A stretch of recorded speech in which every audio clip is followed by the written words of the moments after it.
Hi, everybody. Welcome to week 8 of 10 on how the narrative is changing for the arts. I'm Aubrey Bergauer, if we haven't met yet. And this whole series, if you're just joining us for the first time, is all about how the last couple years have accelerated change, not just in the arts, but in all industries, as we know, and specifically what we're seeing in classical music and arts and culture more broadly.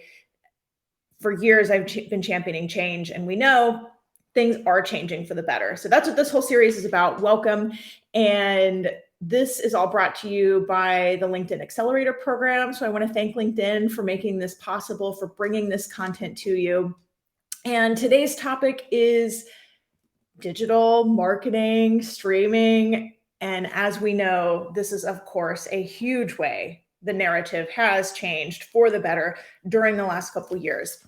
So we now know organizations all the time talk about becoming a streaming company, becoming a media company. You know, we're hearing those words. Definitely, we're hearing that at the beginning of lockdown when we were forced to go 100% digital, 100% virtual, and all of our offerings. So this is a good thing. We're hearing this. And whether arts organizations truly are media companies or not, the way, again, the narrative has changed, the dialogue is changing, is definitely progress, innovation pushed us forward in this area. So what we're going to talk about today is a couple things. Streaming, not just to stream. Now that we're back into more of a hybrid world, we're doing in-person performances, events, visitorship. We know that streaming our product is expensive. We know it's time consuming. We know creating other digital offerings are also expensive or can be time consuming for sure. So what do we do about that as we go forward and we're in such a digital world? So the whole premise of today is that streaming is a strategy. Streaming is not an end goal. And these things get confused a lot, I find, within organizations, with some of the different clients I work with some of the board staffs that reach out to me. So streaming, digital, not a goal in of itself, is a strategy, is a tool that we can use in service of our what I call analog product, our in-person offerings. And our in-person offerings are what we do best as arts organizations. That is good news for us, that digital can be in service to our bread and butter.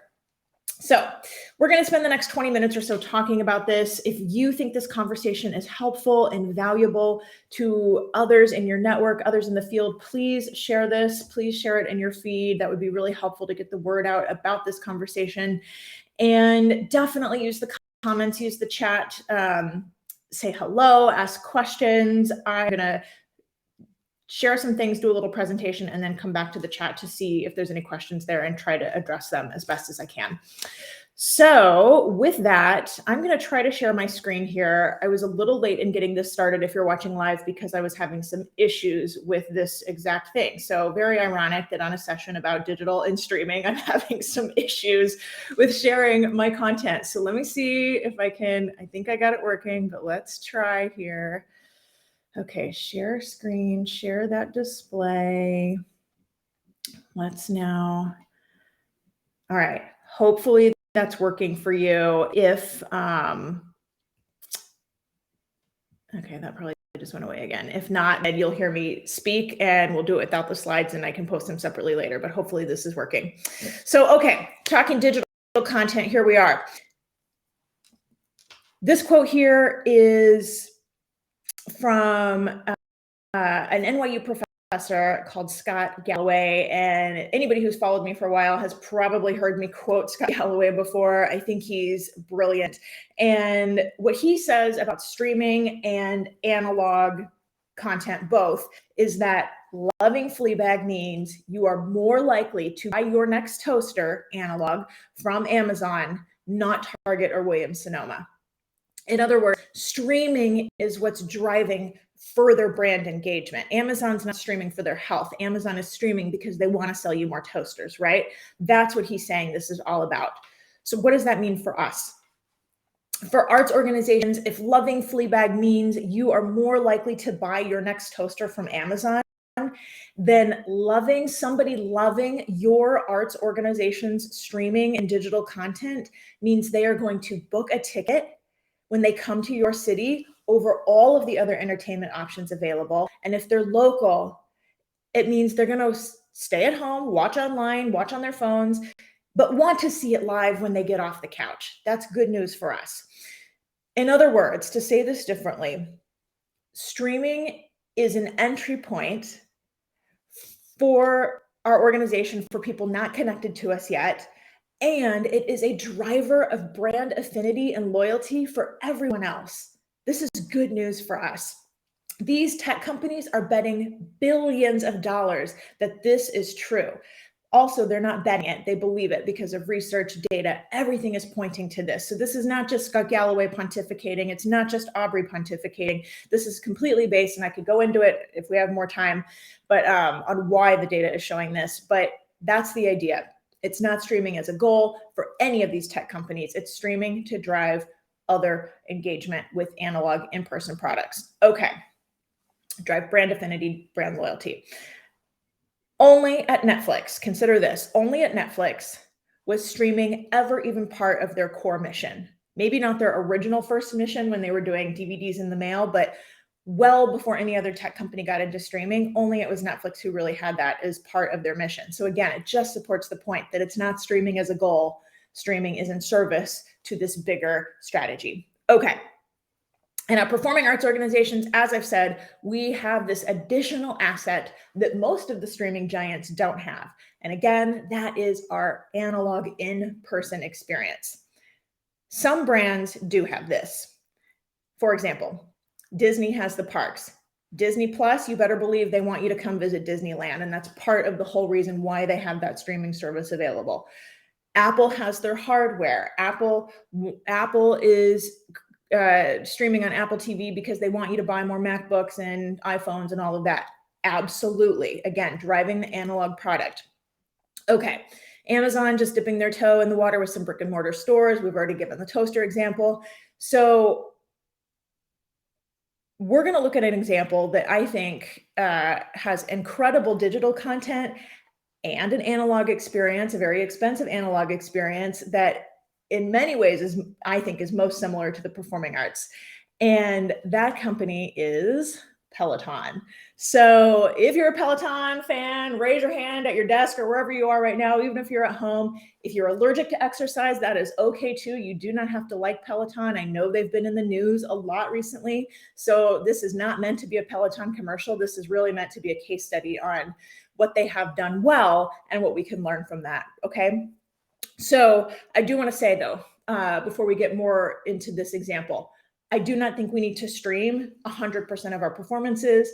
I don't think we need to even stream that many. I think the idea that we can employ this strategy, digital driving analog engagement, doesn't mean we have to go broke on streaming. Because again, it's expensive, it's time consuming, all those things we already said. So just to put that out there, the strategy can exist without totally breaking the bank.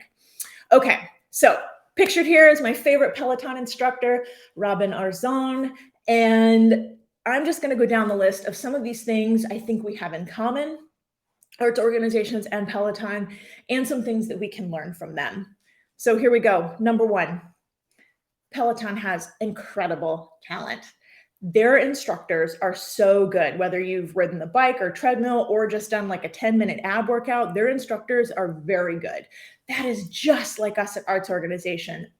Our talent, our artists are so incredibly good. We have a plethora, overabundance of exceptional talent on stage, and that is to our advantage. Incredible, incredible talent. Number two, Peloton offers very high production value, high quality, high production value. They have their studio game down. They've got the moving cameras, they've got the lighting, they have, if it's a 30-minute class, they have 30 minutes of music, and that music is edited down. I mean, there's so many different ways where the way they have that production value is just so dialed in. And for them, that helps them scale. They're pumping out all kinds of classes, all kinds of digital content all the time. We can learn from that I said a lot in my talks at the beginning of the pandemic that poor quality digital content is not serving us, is not something people want to engage with, something people want to invest in. So it's important when we're talking about streaming as a driver of in-person analog engagement, it does have to be of high quality. Mediocre is not going to work for this strategy. Okay, number 3, their digital content is accessible, meaning you do not have to own an expensive Peloton bike or expensive Peloton treadmill to access their content. This is the part where I think it kind of blows my mind when I think about it. With the Peloton app on your phone, Android, iPhone, whatever, you can access their Peloton digital membership or digital subscription.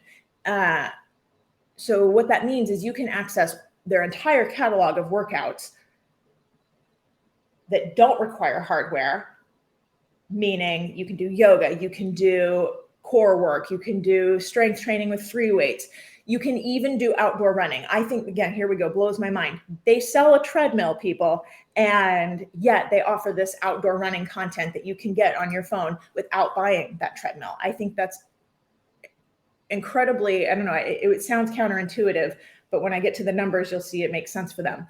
Okay. Here's where it makes sense. Of this app, of their digital subscription, non-hardware users, this data is about a year old, but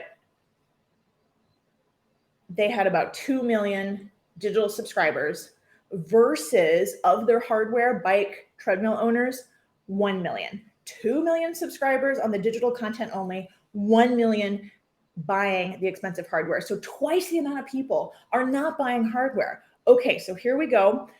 Take this further. Once somebody does purchase the hardware, moves from that digital only bucket to analog in person, made the leap, expensive purchase bucket, once they move, their churn rate is only 10% after a year.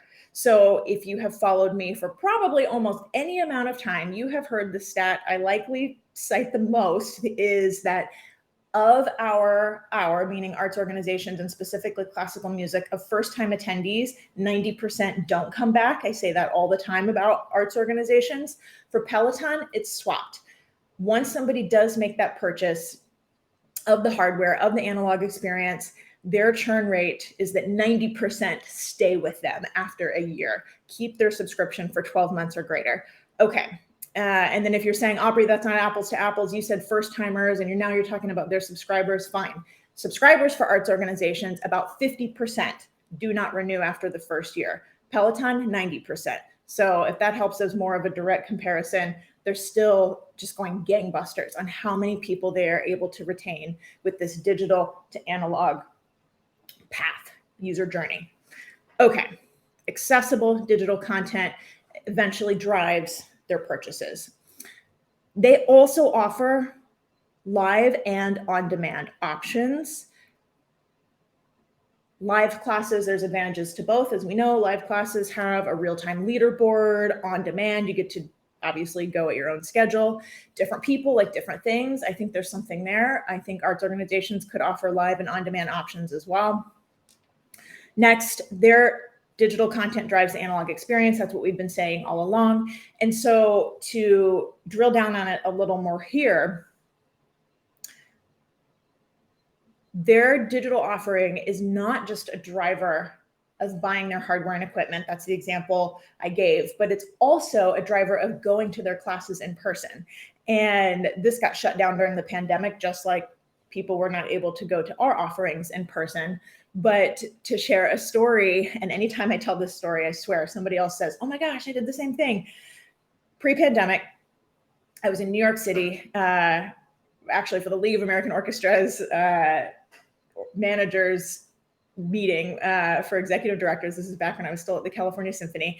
And in New York, and I bake into my schedule time to go to the Peloton studio in Chelsea because I had to take a class, had to find Robin Arzon. Like, I'm in one of the greatest cities in the world with a bazillion things to do.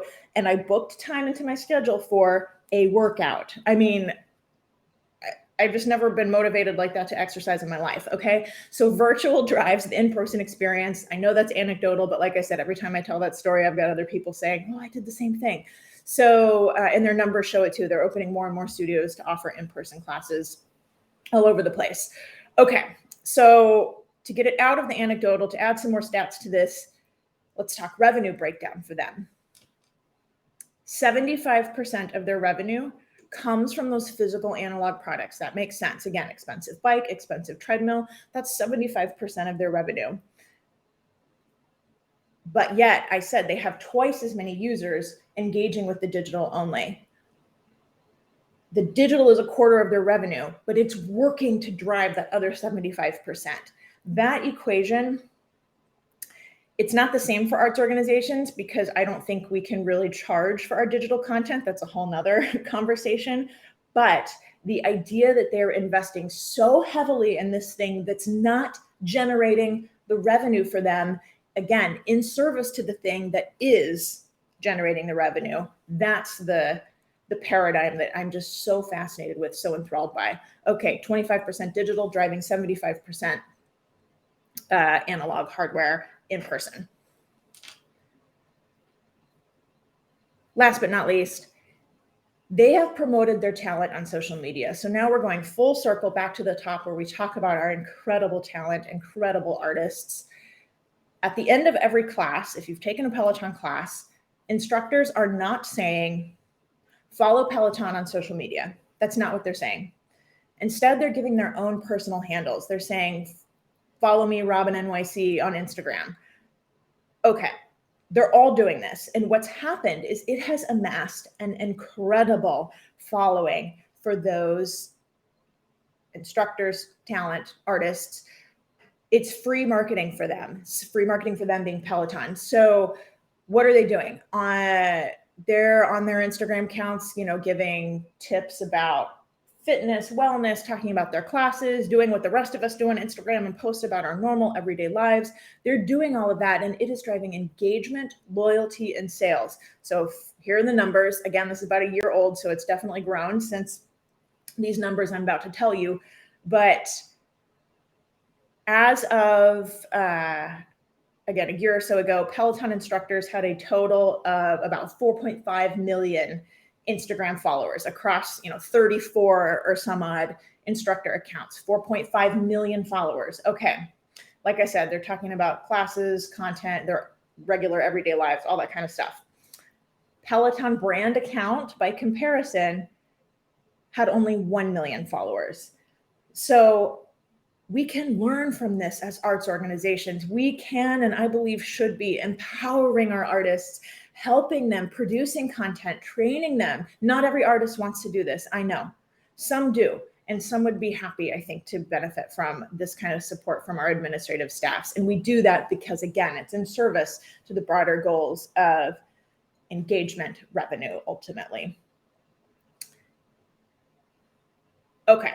Hopefully this is a very fast dive into something that's part of, a much larger conversation, but hopefully all of this starts to help you think about how streaming content, one more time, digital content is not an end in itself. It's not the goal in and of itself, but part of a bigger strategy that serves our core mission, that analog in-person experience.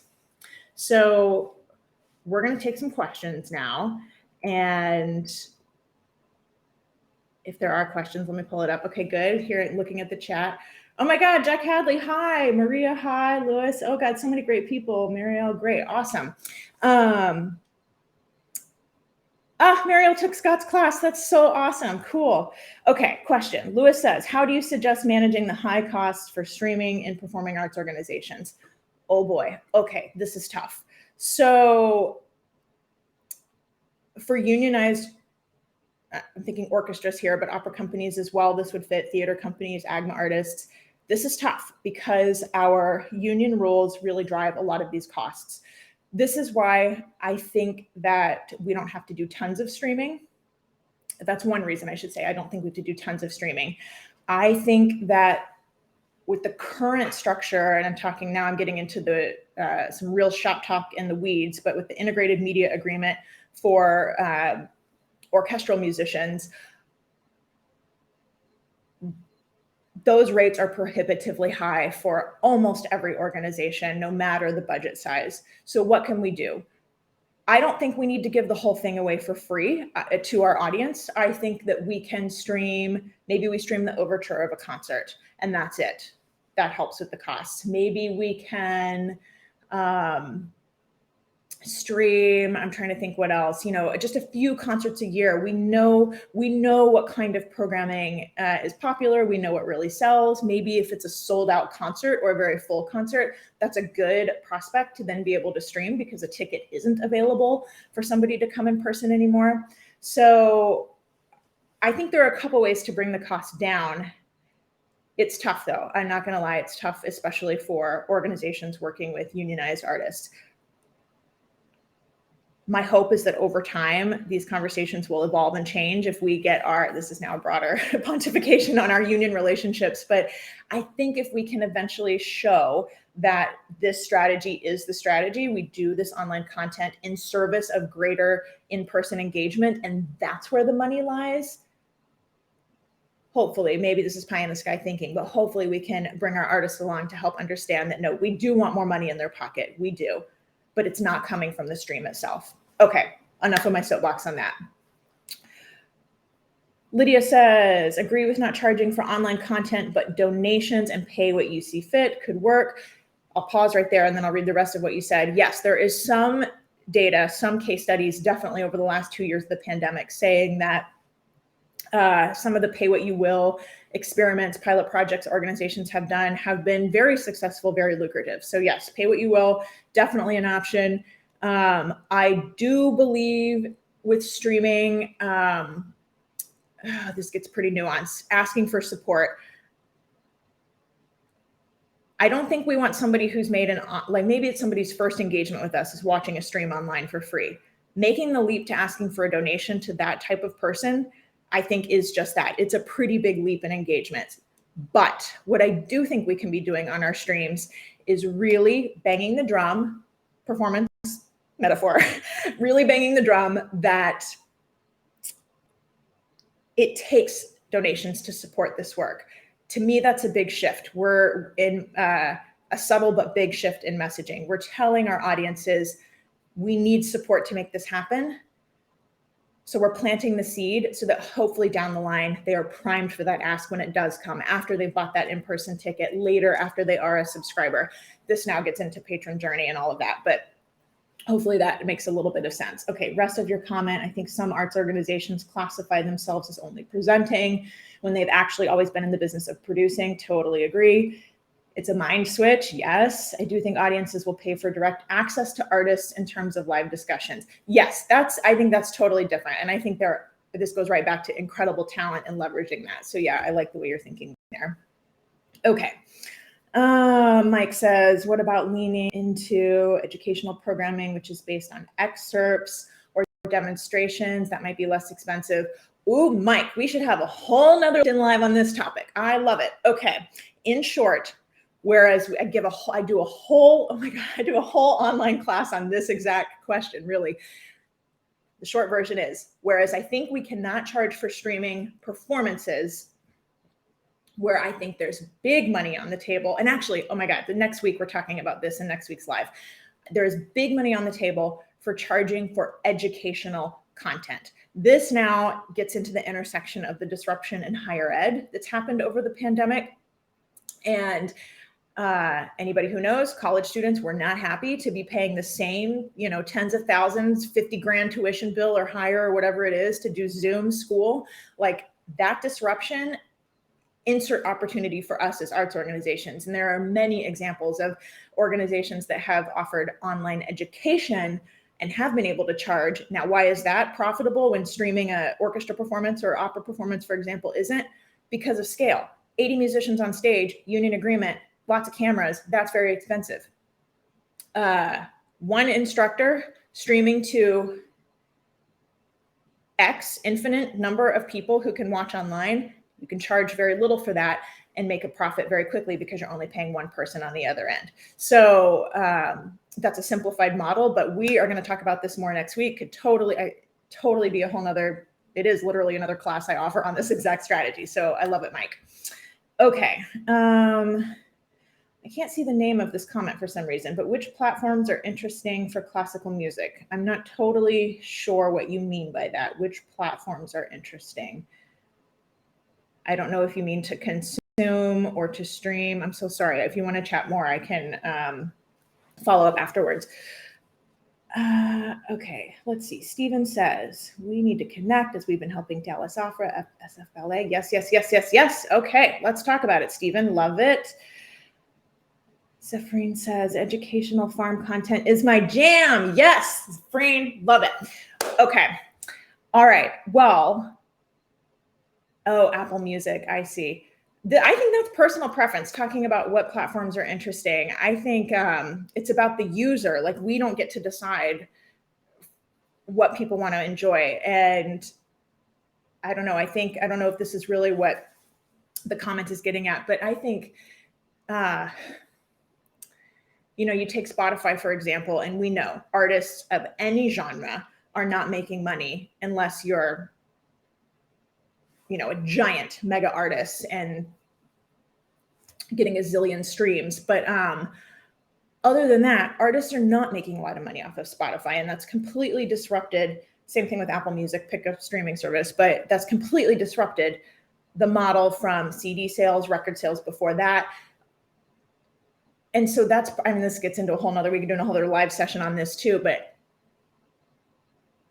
this is part of why people don't want to pay a lot for streaming. We're just conditioned as consumers that it's not something we pay a lot of money for. So I don't know, Apple Music, Spotify, it's hard to say. I think users choose the channel they want. We as organizations don't get to decide what's best on that front. Okay, Lydia says this could be an advantage to the subscription model, direct access to artists. Absolutely. In terms of production quality, most arts institutions have a PBS quality narrative happening. Yeah. I'm not sure if I accept the argument that production costs are too high. Okay, if you can find a way to bring the cost down, by all means, absolutely. I think there are ways to do it less expensive.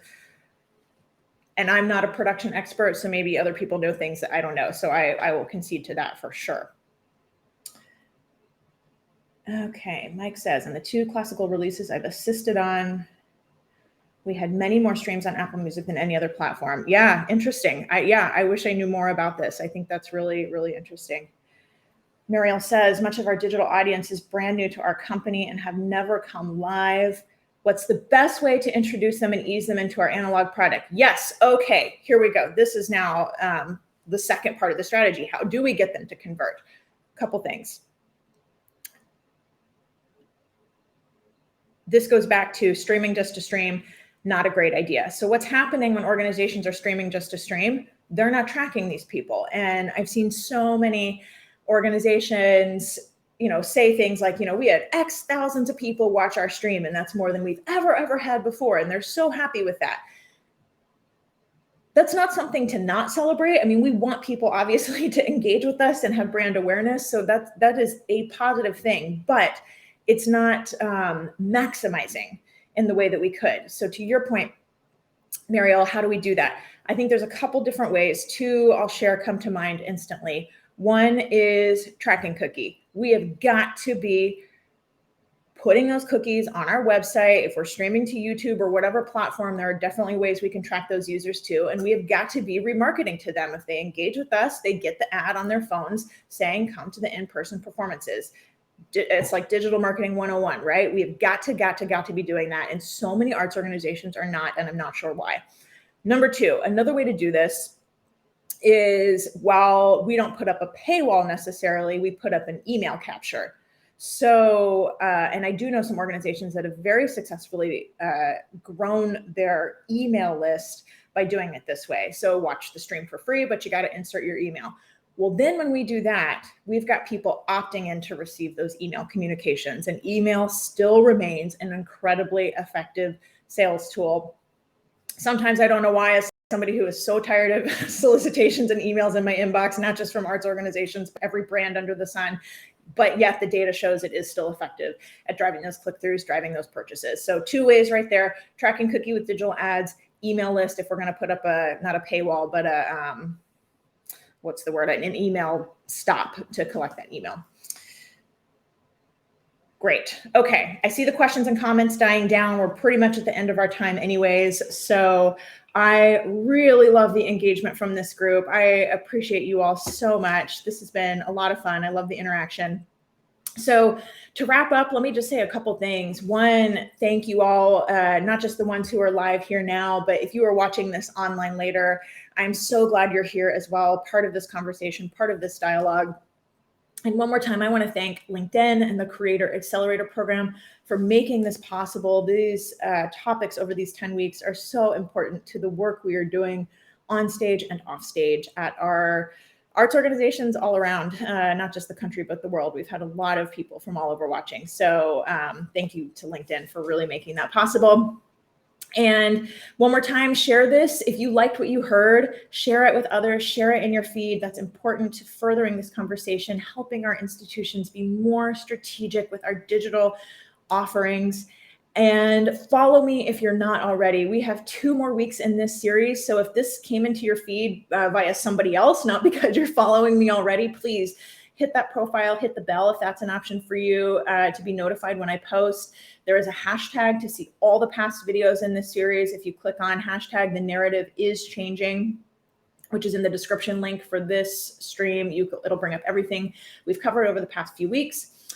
And let's see, 2 weeks ahead, and I have 2 great guests coming up. Weeks 9 and 10, I will be joined by people both of those weeks as we conclude this series. And next week, as a preview, we have, I already talked about this, but the topic is how are we monetizing digital content that's not performance streaming? So we have an awesome guest who, in my opinion, is one of the most forward-thinking, innovative arts leaders across any discipline, hands down. This person happens to run a dance company. So anybody in the dance world, she's your person. Anybody not in the dance world, we still have so much to learn. I'm so jazzed about this person. So, okay, that's everything.